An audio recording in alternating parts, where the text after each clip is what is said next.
আসসালামু আলাইকুম। আজ আমার খামারের কোয়েল পাখিগুলা ১১৬টা ডিম দিয়েছে। মাত্র ৪৫ দিন থেকেই তারা ডিম দিতে শুরু করে। ঠিকমতো খাবার আর যত্ন নিলে কোয়েল পাখি একটা লাভজনক ব্যবসা। কোয়েল পাখি পালনে কষ্ট কম, কোয়েল পাখির রোগ হয় কম। কোয়েল পাখি মোটামুটি নিয়মিত যত্ন নিলে, নিয়মিত খাবার দাবার দিলে ওরা আপনাকে একটা ভালো লাভ এনে দিবে ডিমের মাধ্যমে।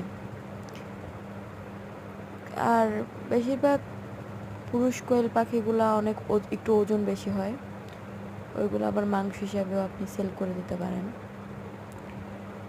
মোটামুটি একটা লাভজনক ব্যবসা। কোয়েল পাখির রোগ বলতে খুবই কম। ওদের একটু ঠান্ডা লাগে ঠান্ডার সময়, ঠান্ডার দিনে। গরমের সময় ওরা ভালোই থাকে মোটামুটি। আমরা কোয়েল পাখি পালতেছি আজকে প্রায় আপনার ৫ মাস হইল।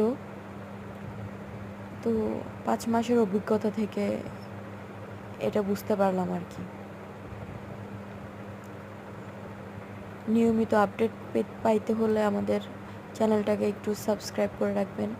নিয়মিত আমরা কোয়েল পাখিকে কেমনে যত্ন নেই, কিভাবে খাওয়াই, কি খাবার দিচ্ছি, কিভাবে তাদের ডিম সংগ্রহ করতেছি এবং ডিমগুলা কিভাবে ফুটাচ্ছি আমরাও। আচ্ছা, আরেকটা কথা, এই ডিমগুলো কিন্তু আমরা বীজ ডিম হিসেবে সংগ্রহ করতেছি। আমাদের এখানে কিন্তু ২৫০ কোয়েল পাখির মধ্যে আমাদের পুরুষ কোয়েল পাখি বেশি মহিলা কোয়েল পাখির থেকেও। এই জন্য আমরা সর্বোচ্চ ১০০ থেকে ১৫০টা ডিম পাই।